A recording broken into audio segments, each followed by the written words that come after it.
What's going on, everyone? It's a Great White Stoke coming from the Great White North, but we're actually driving south through Oregon.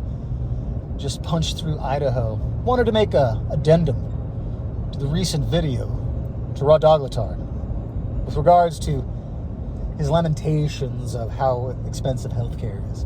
Everything's expensive, right? We know why. The Federal Reserve and what's supposed to be transitory inflation that isn't transitory. It's just naturally occurring inflation because of what's going on with the fiat currency. But there's a reason why.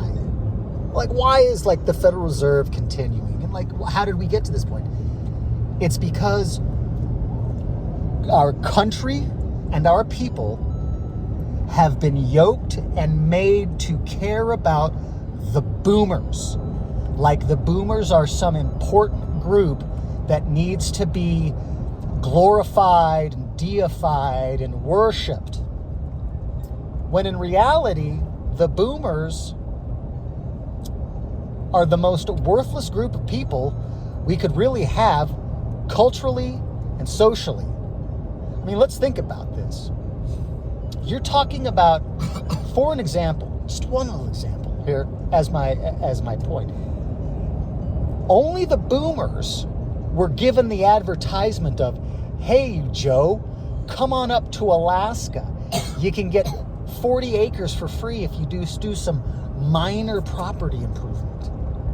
No other generation got that.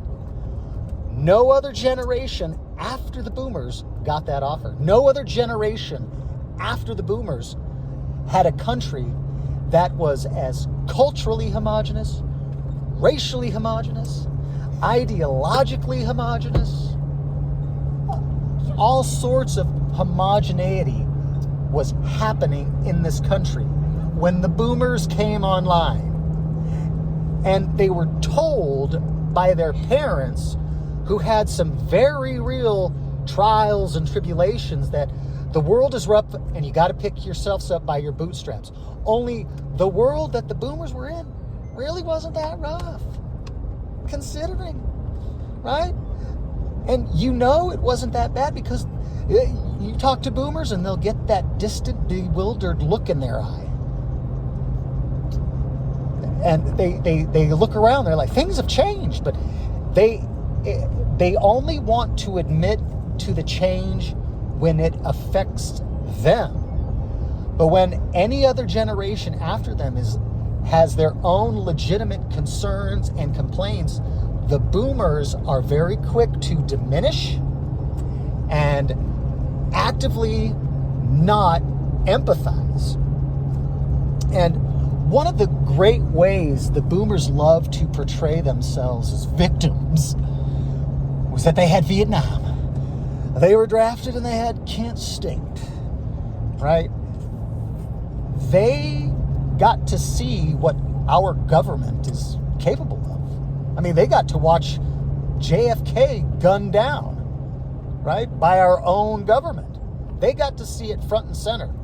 And for a quick moment there, government was bad, man. They had it all have some sit-in, man, and they were rapping and having, big discussions, man, getting on the bus, man. We're going to, and then what happened, right? They sold out. They sold out their country, and they pulled up the ladder on their own children. Because think about this right now. Right now, Raw Dog, there's an 18-year-old kid, male or female, picture them how you want, and they're just starting out in life, and they've got some job. And they're realizing that it doesn't matter how much education they get. They're going to have to go 6 figures into debt to get a degree. And that degree is not even going to, promise them a job. And they're starting to realize, oh, man, I'll never be able to afford a house. Getting married and having a child, that's way outside of the scope of what I'm able to even provide. And what are we doing for boomers? We can't do enough for them. Man, we got to have cruises tailored for them. We got to make sure that, man, they're not having to pay any property taxes on their property that's worth so much. they're the only ones that worked hard for their homes. And, granted, I'm sure many boomers grew up poor. Many boomers grew up poor and entered the workforce poor. However, the country was primed and was working for them. The country and the government was literally looking out for their best interests until Vietnam came around, right? Can't have hippies being anti-war. We got to break that, right? The boomers saw it all. And what did they do? They forgot it all for a Costco card, a celebrity cruise, and a paycheck. And they want to be deified. They want to be glorified. They want to be worshipped. They want people to be like, "Oh, you poor Vietnam veteran." Listen, the generations after the boomers witnessed a 20-plus year war out in the desert for Dick Cheney and the Bushes and all their nut riders and their yid friends. We don't go to war for the protection of America. We have corporate interests that we are told are American interests. These American interests don't benefit you. They benefit a select few, like Hunter Biden, that crackhead. And I can't help but think, like, maybe these young kids deserve it. Maybe these young kids deserve to be yoked to a system and forced to pay into Ponzi schemes that are going to run dry by 2033, that will not be around for them when they're ready to use it. And literally, they're being replaced. Their government is going out of its way to flood this country to keep the Ponzi schemes going, only it's backfiring on them because they've imported the third world. And if you import the third world, you get the third world. And if we're importing third world people, how much utility are they really offering to our country? Yeah. I already hear the wheels are working, right? Oh, you've got foreign workers, man, and your company. Oh man, the foreign workers are showing up to do all the work the Americans don't want to work. Malarkey. The immigrants get paid a lower wage and thus draw on the system. And then they have big families that then draw on the system.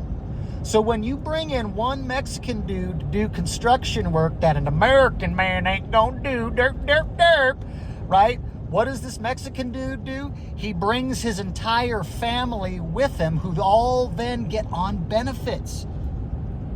I've seen it myself, right? My Chinese girlfriend from fresh off the boat, right? Over here a few years. What happens? She brings her mom over. Her mom's got liver cancer. What happens? Oh, she brings her mom to the ER, right? She can't be denied that. Oh, pretty soon, what's going on? Man, getting the paperwork ready. So now this Taiwanese national is now getting benefits because a fresh off the boat Asian girl, right, got her mother over here. I mean, Americans are the laughing stock of the world, and they refuse to acknowledge it. And Americans, I say this with confidence, after traveling all over the U.S. these last few years, going up to Alaska, I'm amazed by the amount of people that just lack any real sophistication. I mean, you get up into some of these places and it's like, man, these people are all Insane Clown Posse fans. And they abhor reading books of any kind, right? It amazes me what I encounter. And I can tell you this, that Americans have lost their brotherhood. They've lost their friendship with violence. They've lost their testicular fortitude. And they've lost their ability to stand up and say, come at me, bro. Even understanding that I'm going to die. Our ancestors ran naked into battle, knowing they would die to ensure that we lived. When we came, if you're white and in America, you came over on a boat. Let me break that down for you. A third of us died on the boat ride over here. Another third of us died upon arrival, which means that we spring from the loins of the hardiest, the smartest, and the luckiest third that made it. We need to get back to that. Americans need to grow some balls. Americans need to stand up and tell these boomers no more. We're not going to be yoked to your system. You don't deserve close parking. You don't deserve this and that. If that means that you're going to bleed it dry, eat the husk, and then leave us with a burnt down shell of a building. No. So that's why. Oh, I just saw some lightning. So that's Jesus saying that I must be very right. So yeah, say no to boomers, to your government, to it all. Nihilistic acceleration. Look up that term. Nihilistic acceleration. See ya. Be well. I hope you guys are doing fantastic. Fall is on its way. Take care.